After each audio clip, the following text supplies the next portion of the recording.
Welcome, guys. Happy Mindset Monday. I love connecting with each of you, and it's so interesting.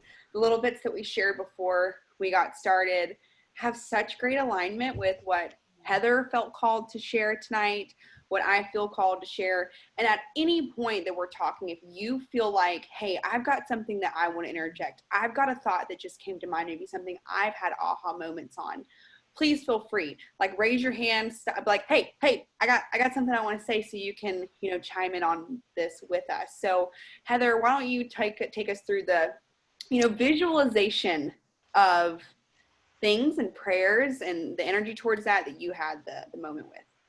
Yes. So some of you may know, some of you may not know, I take Sundays as my unplugged days, and man, I love not having my phone. I am just loving not having my phone. I just need to slow my roll. I get so excited the fact that I do not have to have that carried with me all the time. Now, we don't have to have it carried with us all the time anyways, right? Our job does not require us to have our phone 24/7, but for me, I tend to be like, where's my phone? Like if I walk out of the room, where's my phone? We don't need to be that way. If I am purposeful in my moments, then I can have my phone. But Sundays, I refresh and I reboot and I reset.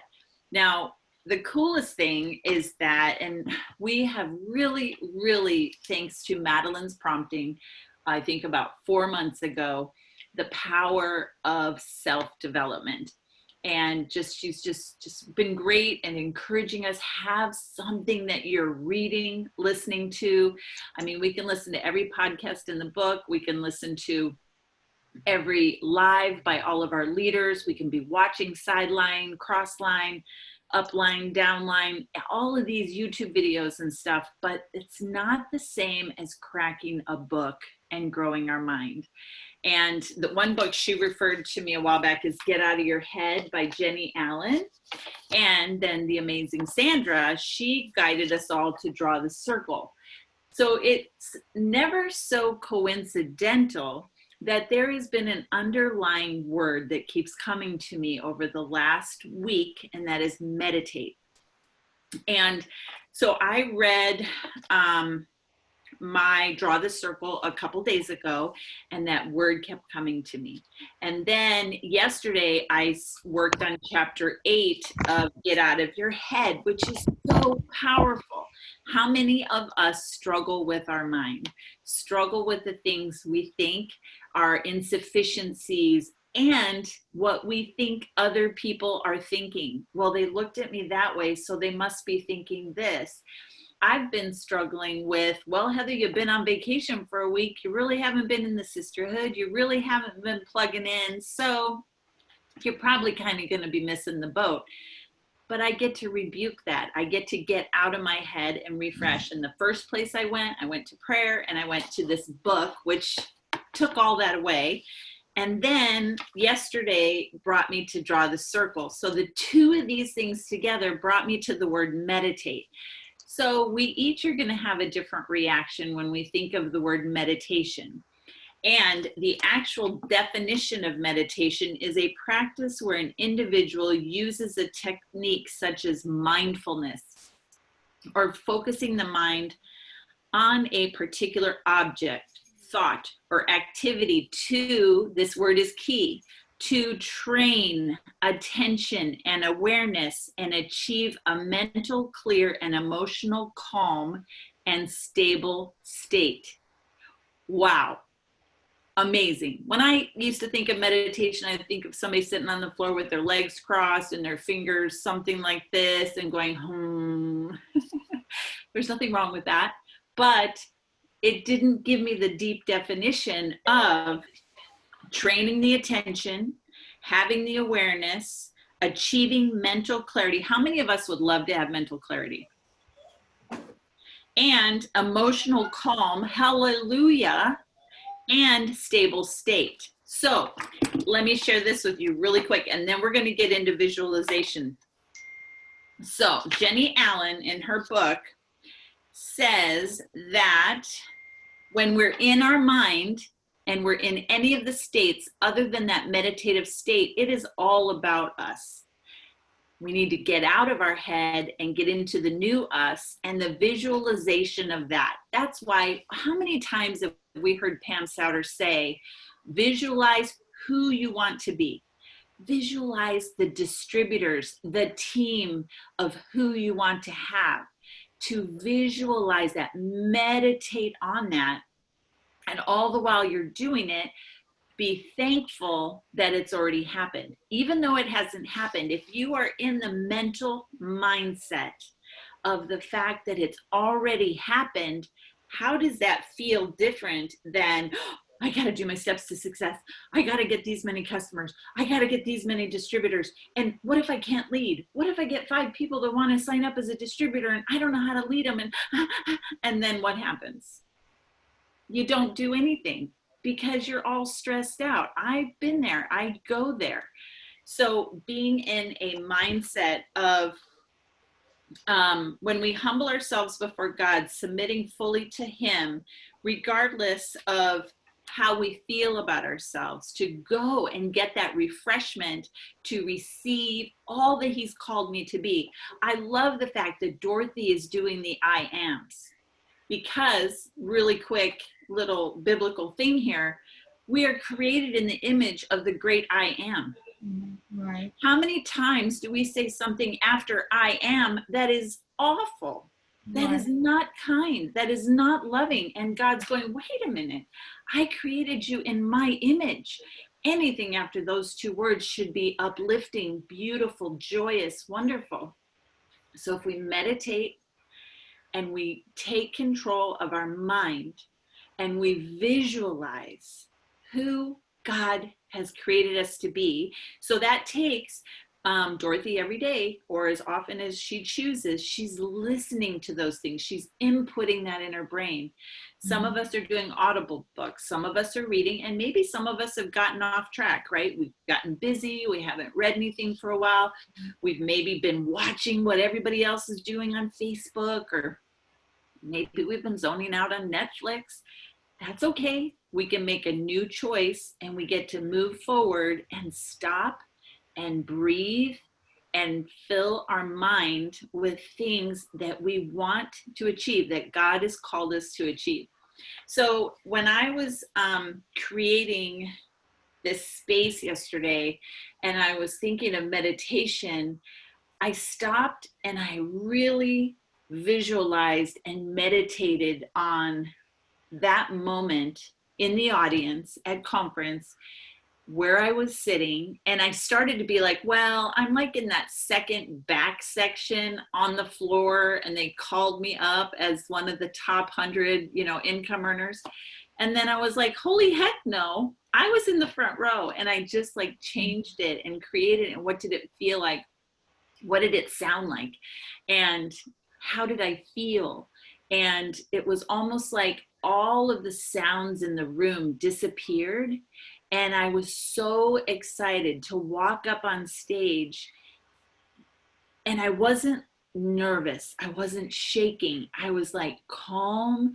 I was confident. It was almost like it was elevating, like my feet were like 4 inches off the floor. I wasn't worried about tripping, which could happen, and I would have done it with grace and humor, whatever. But it was like I floated up on stage. So whatever we need to meditate on, we get to create that.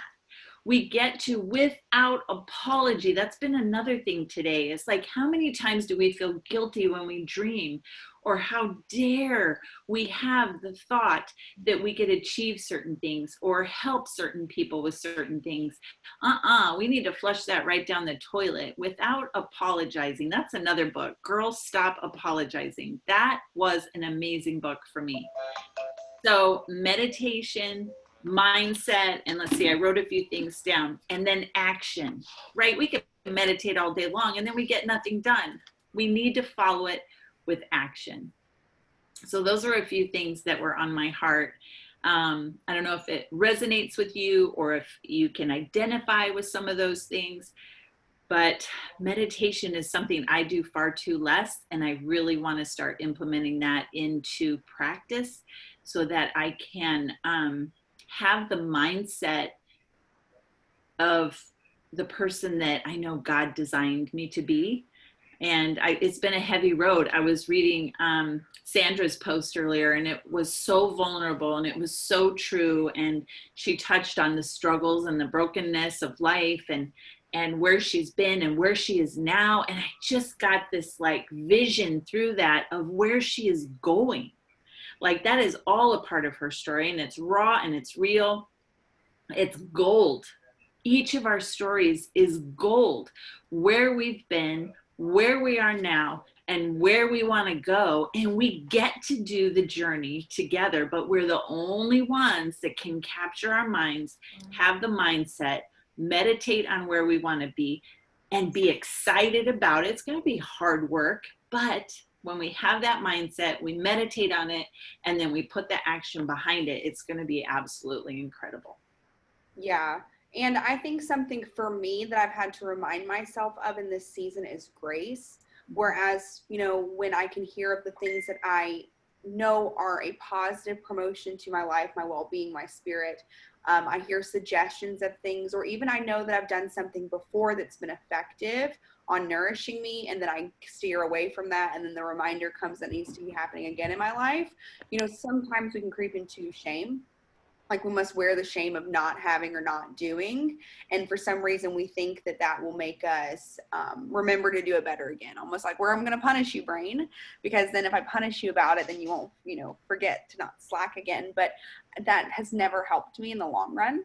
It's, you know, made me kick myself in the butt in the moment and made me realize, but something attached to shame or guilt or lack of or unworth, it's not going to lead your energy forward. So it's interesting that Heather, you know, worked over manifestation and meditation, because something that's been really called on me is to be super transparent. For the last week, I've had kind of an aha moment in me that I need more individual discipline, by myself discipline, where I don't necessarily need an outside source to keep me going, keep me reminded of what I intend to do, you know. And I find that I've maybe have created a sense of Zoom spoiledness, or community power hour working session spoiled, for that lack of better ways to explain it, that it's requiring me to seek out for other people's energy before I can feel like my energy is sufficient to do the things that I need to do, if that makes any sense.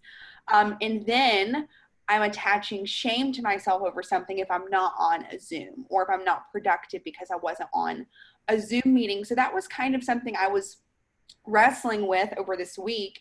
And it got me back to like self-value and self-awareness, and not as a sense of it's gonna, you know, like it is challenging. It can be difficult to reprioritize those moments in your brain, but having the perspective that it's not that it's hard. I'm excited to get back to rootful joy. I'm excited to have honest purpose with what I desire, and then being proud of me for what I desire and what I want, what I'm going for, if that makes sense. But, you know, getting back to individual self. And on Sunday, the message was yesterday's more like, Sundays go so long for me. I feel like I experience so much because I am detached from everything.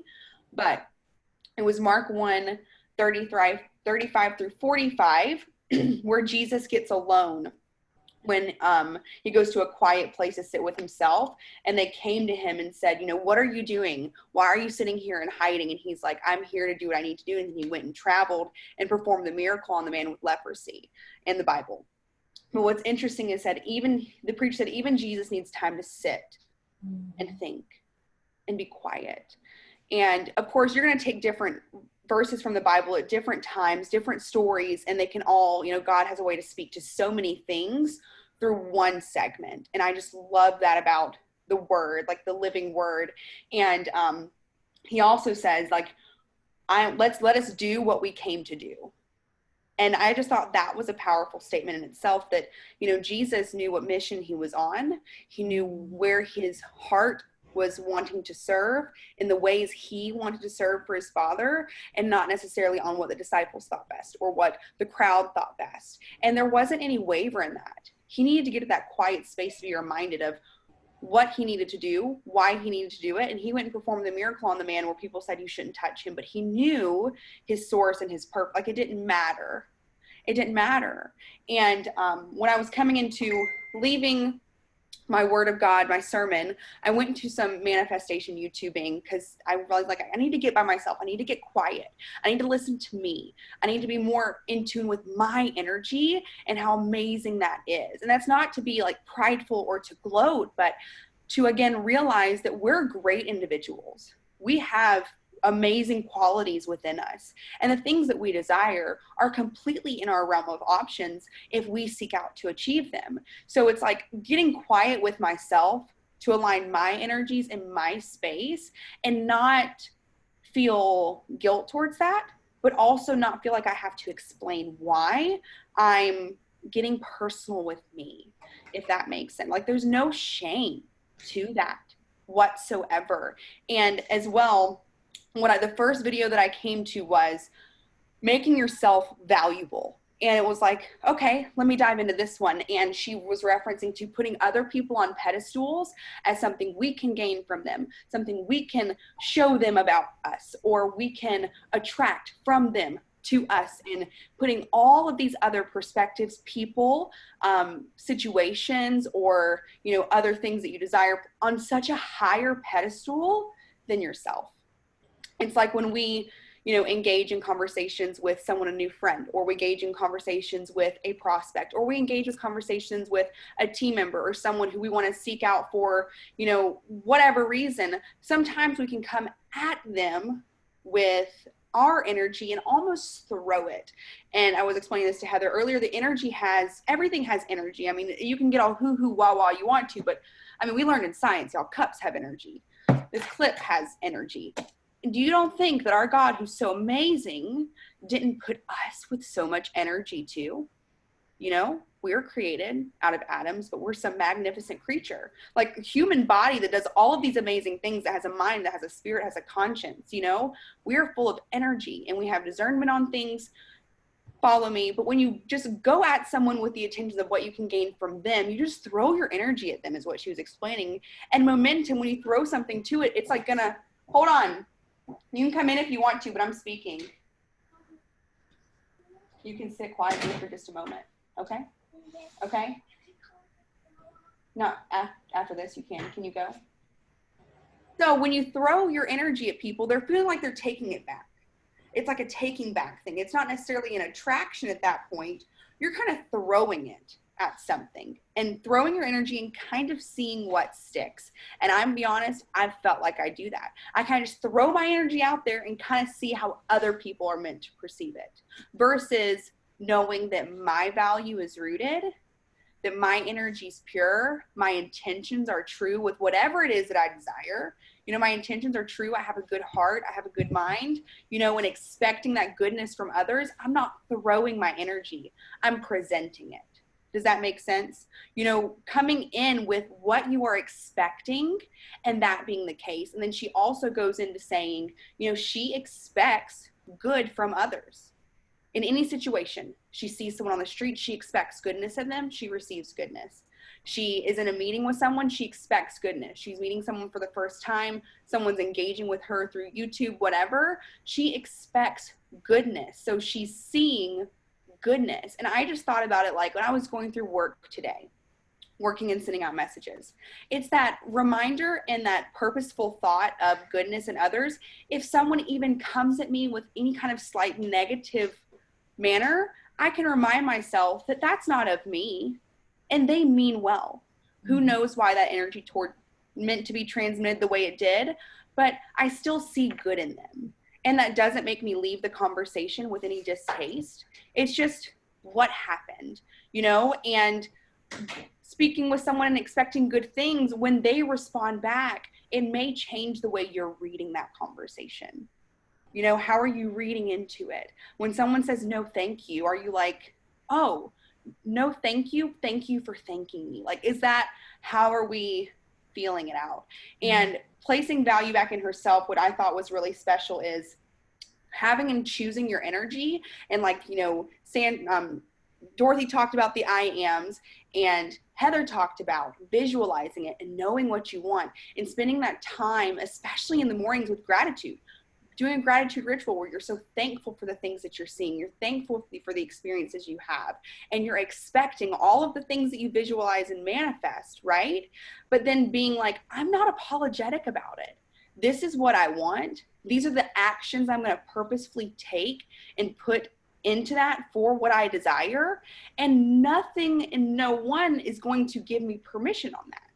It's just a matter of, in our business, we network with people. So everyone is just a piece of a network. And you go through those networking windows, and it's not a matter of if that window is meant to be busted wide open or if it's a little mouse door and you got, like, you open up the doors and you see what network works for you. But it's not up to which door, like what that door holds. You're going to keep opening the doors because you already know your name is attached to something great through this. You know what I mean? So it was that affirmation again to stay with yourself. Stay present with your energy, that the ritual practices of prayer, of taking time to be quiet before bed, to slow your thoughts that we've talked about, taking time to visualize, taking time to say the I ams, to pour into self-development, to go then turn those actions into a schedule that makes you feel good and powerful, taking those times to fill your mind with the things that make you feel good. If it's the same 3 worship tracks that I'm playing in my house all day long, my husband's like, dang, I know those songs. I'm like, well, maybe you do, but this is what I'm feeling.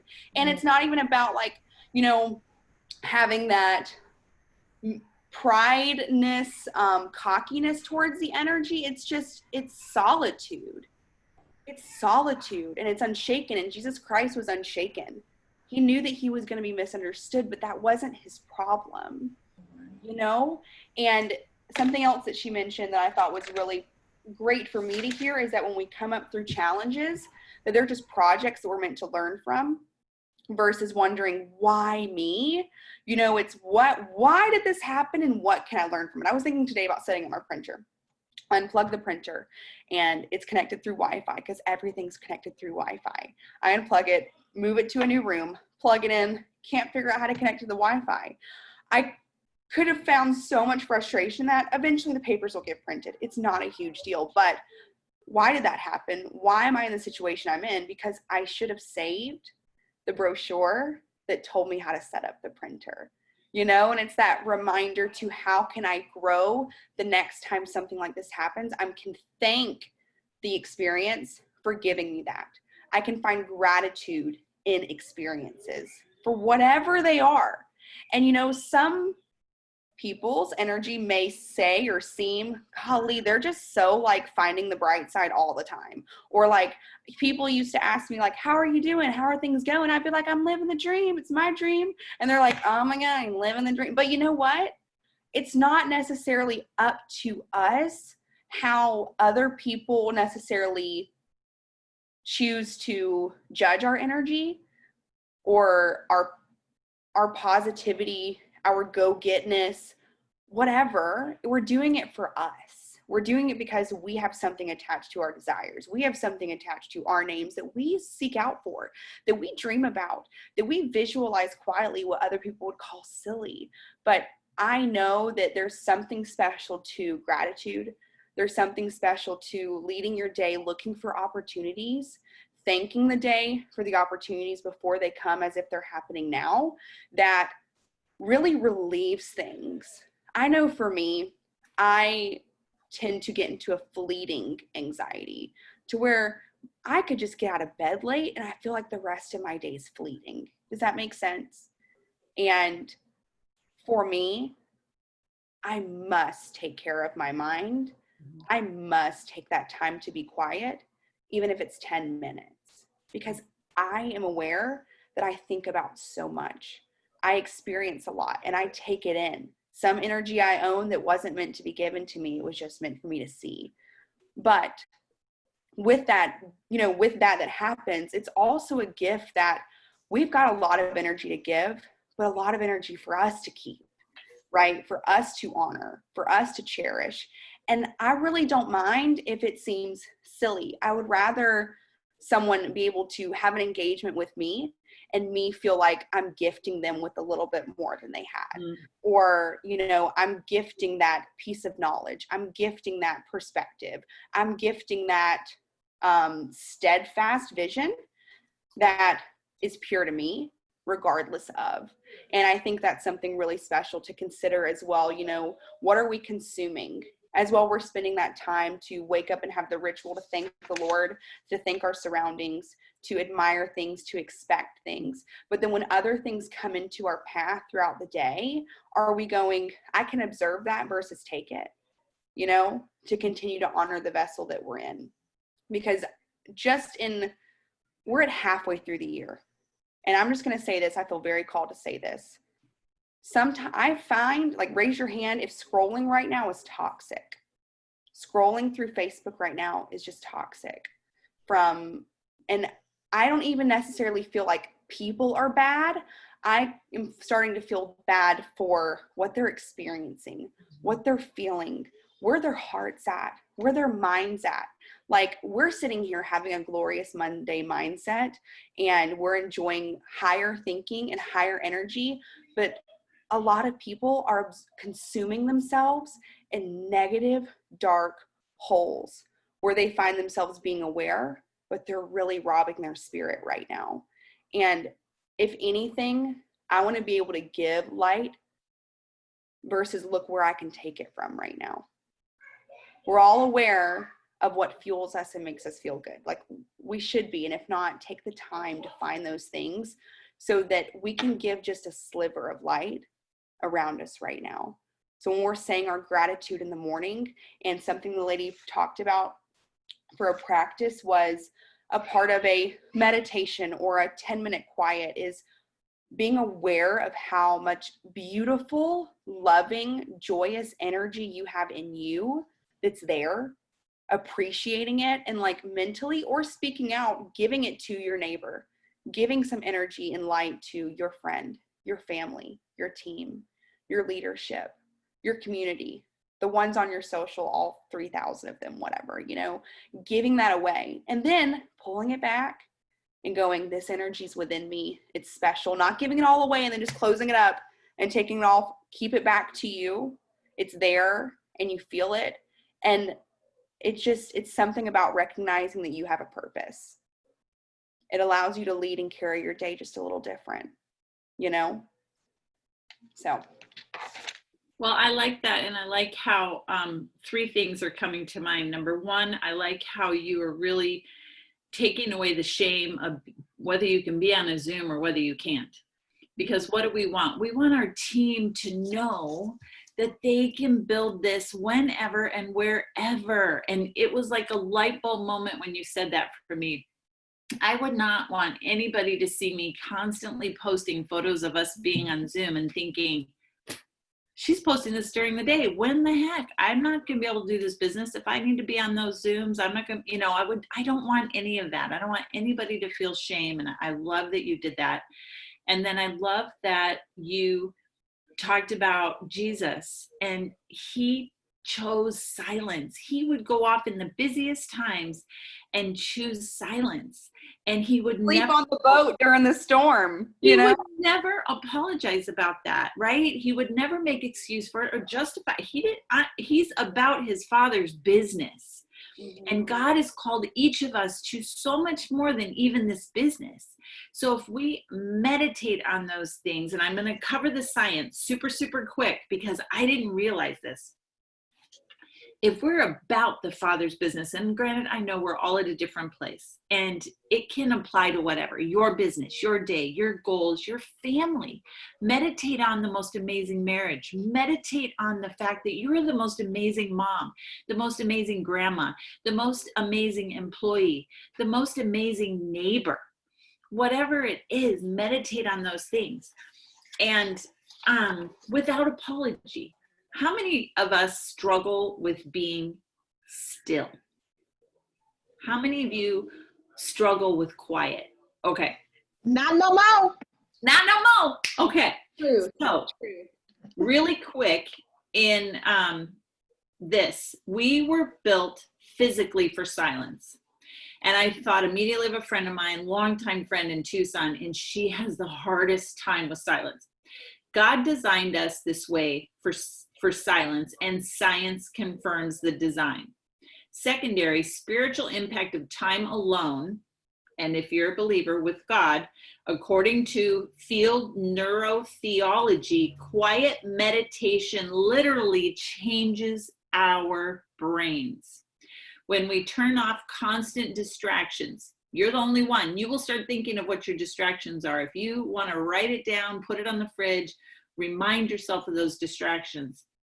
Sit quietly, focus intently on God, His Word, and really meditating on it. A few things happen, and I'm going to go through these super quick.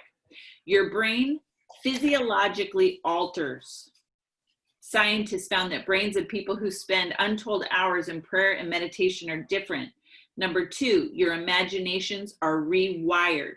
Inappropriate things, positive, negative, new hobbies, playing music. You're inspired to do things you've never done before. Number 3, the kind of brain waves present during relaxation increases and anxiety and depression decrease. Your brain stays younger longer. UCLA study. You have fewer wandering thoughts. How many times are you trying to read a book and you start thinking about the groceries, you start thinking about this, that, and the other? If you meditate on these things, it will stop those wandering thoughts. Thank you, honey. And your perspective will eventually shift. So the lens in which you're looking through things, your mindset. I was raised in a very negative, judgmental, policing, what's everybody doing? Why are they doing it that way? Blame mentality. And I am still at 54 trying to peel those lenses off of my sight in which I see things. If I can't find my keys, well, I guess my husband moved my keys. No, they're exactly where I put them. So I'm still reframing that mindset of blame.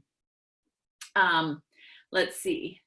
And that was it, those 5 steps. So I love the science behind choosing to be still and reframing the lenses in which we look through. Yes. I mean, and that goes back to starting your day with the thank yous, starting your day with the gratitude, expecting the best in others.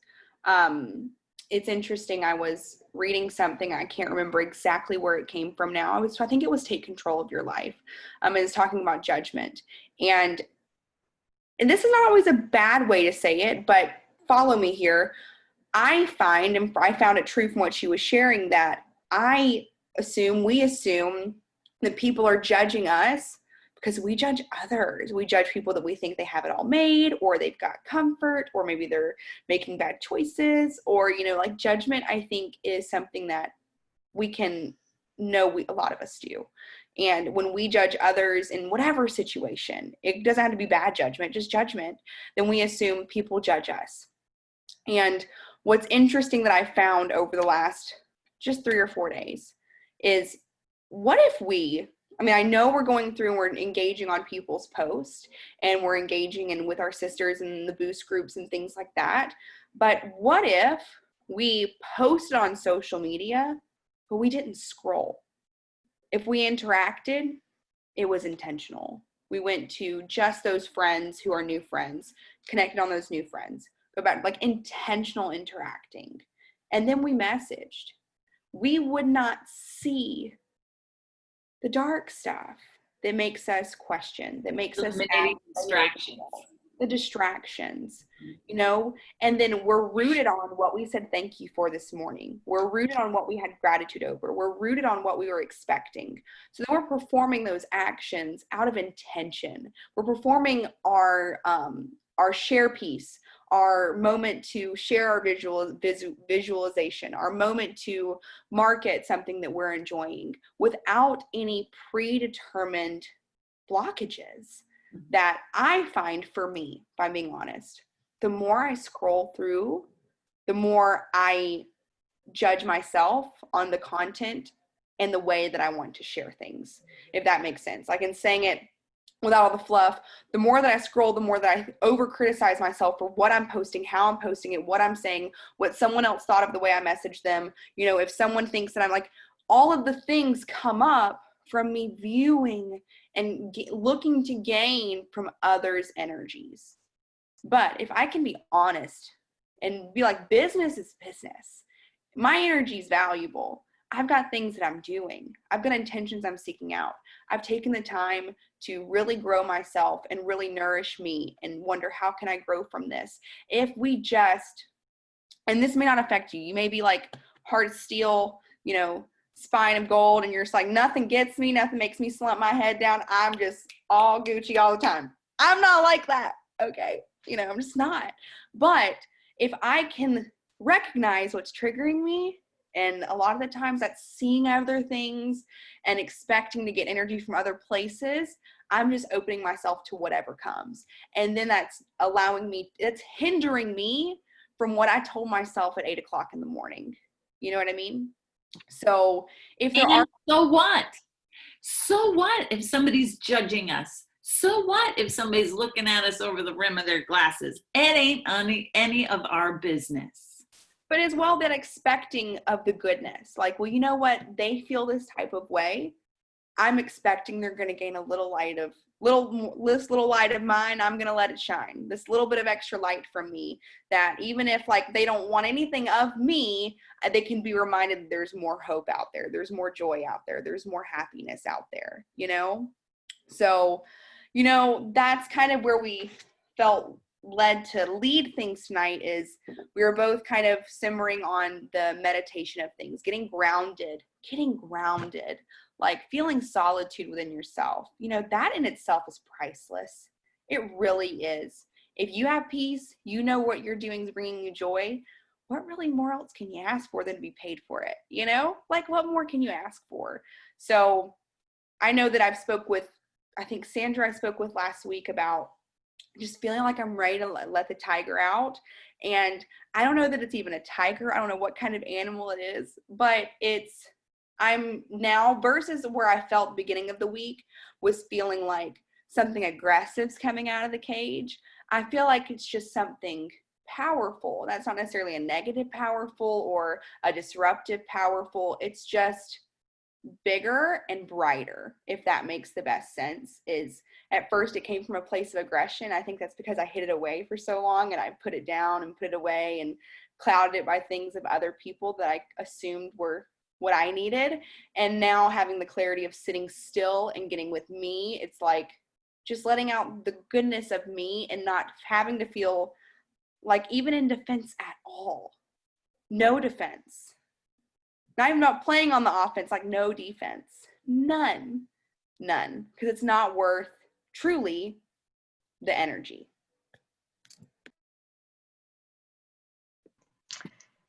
That was so good. Okay, I got one thing to say. Okay, so when Heather was just talking about being still and meditating and being quiet, that is what I am learning so much, because the thing is that when you're quiet, I'm going to tell you, that's when you can hear the voice of God. When you're always praying, you're always talking, and you're not still. And I was just reading in, I think it's in 1 Kings, it is. And it says, when God had told Elijah to go out and he was going to speak to Elijah, and he had this mighty windstorm that hit the mountain, and it was so terrible that the rocks and stuff were torn loose. But it said the Lord was not in the wind. After the wind, there was an earthquake, but the Lord was not in the earthquake. And after the earthquake, there was fire, but the Lord was not in the fire. And after the fire, then there was this gentle, small whisper, and that's where God was at. So I am learning that so much, that when I am just quiet, you don't have to say nothing. We feel like we got to be saying something all the time, whether it's our affirmations, and affirmations is good, but it seems like we have to talk all the time. Just be quiet and be still, and you will hear the voice of God. You will. Not saying that it's this audible voice, but I'm telling you, your spirit will connect so intertwined with the Lord that you will hear him speak. But if we're not quiet, we're not going to hear him. And God has something that he wants to say to each and every one of his daughters that will blow our minds. But we got to shut up and listen. So that's all I want to say. Well, and I like that because we're the only ones that can resist the distractions, right? There's always going to be a distraction. Epiphany. When Saul was walking on the road to Damascus, he lost his sight. There was clays over his eye. He was one of the biggest persecutors of Christians. He was killing people for their faith. He was murdering people, locking them in jail. He had an encounter with Jesus. It only hit me like a month ago that he actually interacted with Jesus. I was thinking it was an angel, whatever. No, Jesus took his sight, and for days he didn't have food, he didn't have water. All distractions were removed from him to quiet his soul, to hear and have a change. We're the only ones. I feel like we need to make a list of our distractions so that we see it in places, on our bathroom mirror, on our side of our computer, on our back door before we go out into the community, whatever. Have a list of what are our distractions. Scrolling, music. Like, how many times do you drive in silence in your car? I know I like try to listen to podcasts or I listen to a book, but how refreshing is it just to drive in your car and quiet?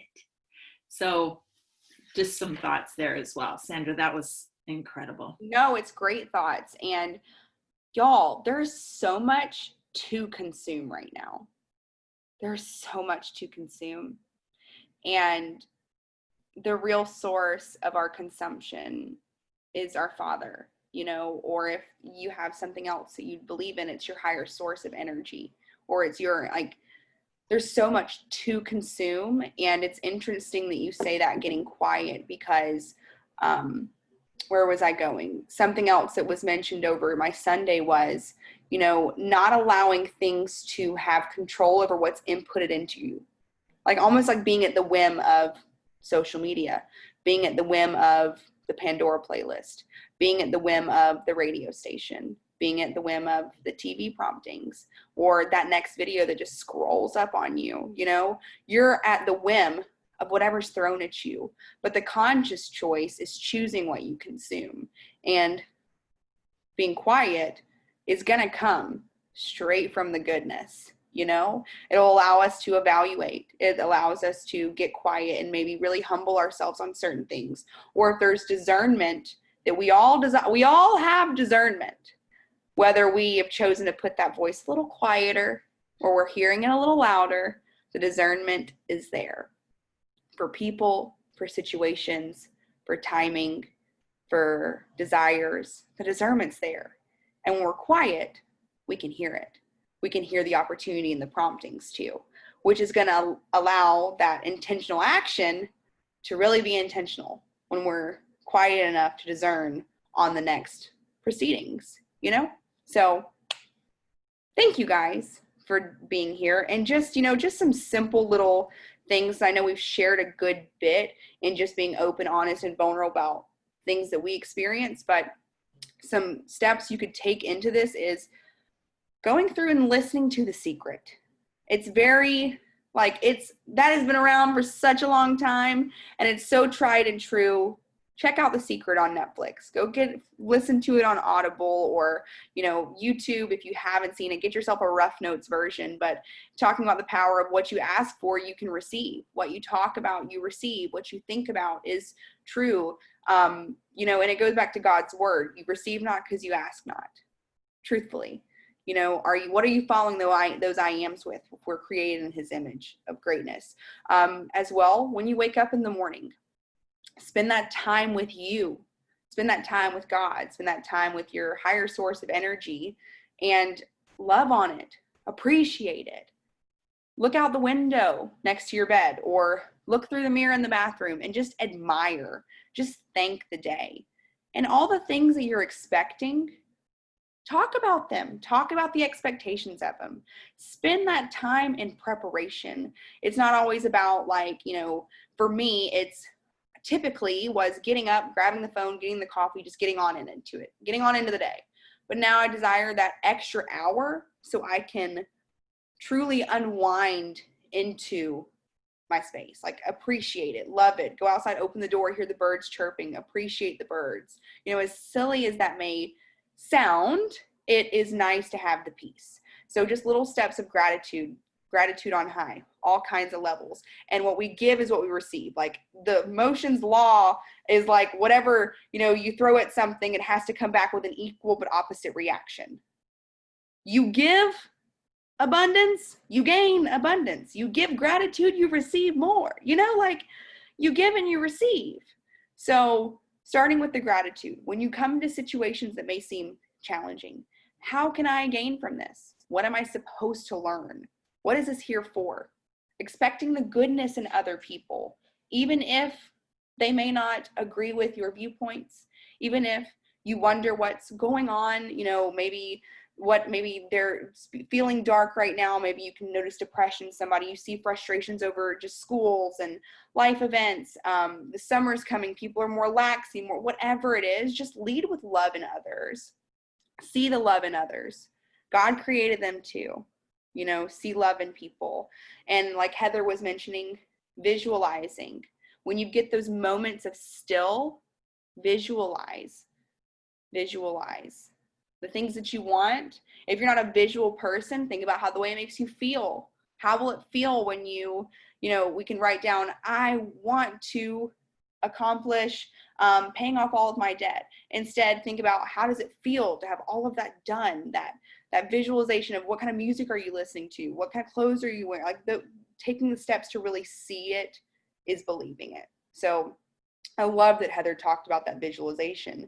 And before we got on, she like cried with me, like talk to me about the things, like share someone with your vision, like for life, like find a good source, or maybe find out if they're a good source after you tell them, but just practice talking about the things that you want, you know, talking about the identity that you want to embody for the things that you want.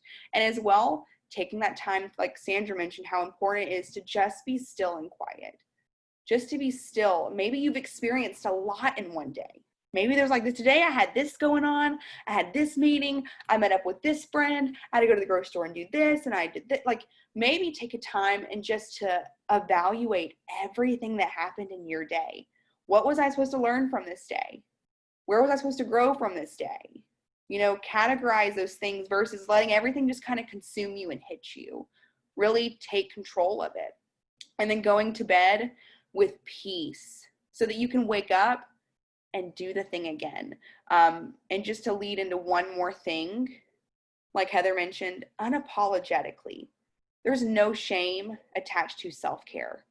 There's no shame attached to having desires and wanting them to come true. There's no shame in it. And we don't deserve to attach it to ourselves, nor do we deserve to expect other people are going to attach that to us. So whatever it is that you are going to set on your affirmations, that you're going to set on your goal sheet, that you're going to do on your desires, non-apologetically, you're going to create those. You're going to have the opportunities for those to come true. And it's just a matter of one step in front of the other. Eventually it's coming to you, and all the steps that you're taking are just going to get you there. So it's not an apology note.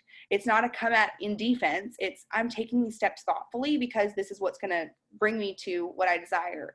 These are why I'm doing these things. And it's like I mentioned before, there's no defense at all because it's unapologetic completely. So does anybody else feel called to share anything before we close out? Madeline, hi Maddie. What was that Mark 1 that you read? Sorry. You're good. And actually, the sermon was on elevation, but it's Mark 1:33 through 45.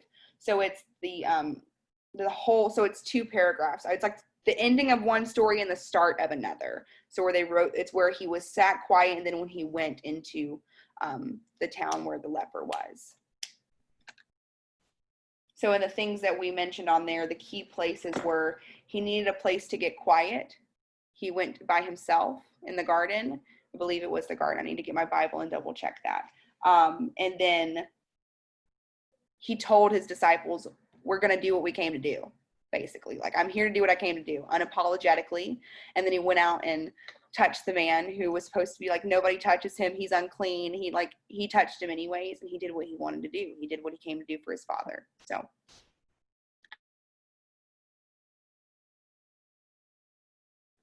Well, thank you guys so much.